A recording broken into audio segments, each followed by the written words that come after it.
Clarice had been lost in that dark forest all day. Night had fallen and the cold was beginning to be a problem for her, and she needed a place to take shelter. Clarice had heard stories about that forest when she was a child. Horror stories that kept her awake at night.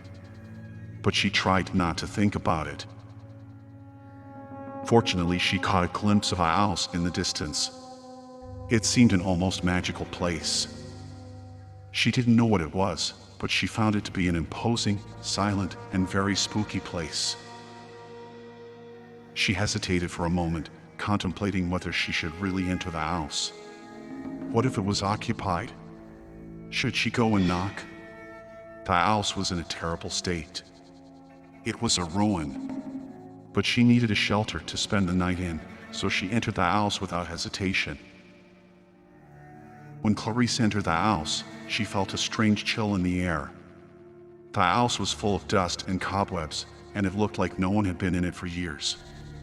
The trees that were intertwined throughout the house were so dense that she couldn't see how far into the house went. Nor was there any light coming from inside to help her find her way. But luckily she found a candlestick with a candle. She took some matches out of her pocket and lit it. The floor creaked, the trees that weaved throughout the house were sick and withered. Clarice walked through the dark hallways looking around. The air was thick with dust and it was almost impossible to breathe, but she really needed a place to spend the night and shelter. She walked carefully so as not to fall or hurt herself, as the house was full of sharp objects. When Clarice looked around her, she felt something impossible to explain with words. It seemed that someone was watching her. She tried to reassure herself as she quickly grabbed the candle. Clarice gasped and raised the candle to her surroundings, but there was nothing there. She had seemed to see a person, but what she really saw was the portrait of a person. Clarice tried to relax as she did not want her mind to be confused. The more he walked around the house, the more she realized that it was decorated with many paintings. Most of them were portraits of people. Family members, she thought. Did it belong to a wealthy family? It really was a house with quite a few paintings. Clarice began to feel uncomfortable. Not only because of the suffocating air, but also because of those portraits. They were people with horrible faces, and many of them seemed to follow her with their eyes. Clarice felt terrified by the pictures, so she tried to walk faster. Every step she took through the various rooms in search of a bed, more and more pictures lit up. Once again, her mind tricked her as she noticed a woman. Clarice thought it was real, but again, it was just a painting. She didn't want to be in that place. She just wanted the night to pass quickly so she could get out of there. Although she had been fortunate to find shelter, she had the feeling that she shouldn't be there, but she thought the fear she had was not real. And finally she found a bed. It wasn't the cleanest, most comfortable place in the world, but it was more than enough to rest. Despite her sleep, Clarice kept thinking about the terrible artwork hanging on the walls, and once in bed, she looked around again. That's when she saw it. That portrait, it was creepy. Clarice felt a shuddering chill every time she looked at that painting. She couldn't believe that that family owned such a terrifying artwork.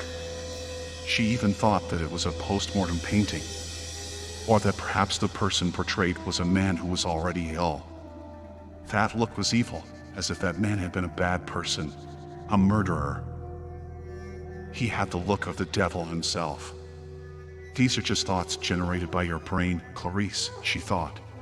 She tried to avoid eye contact with that work and, covering herself with the sheets, tried to sleep.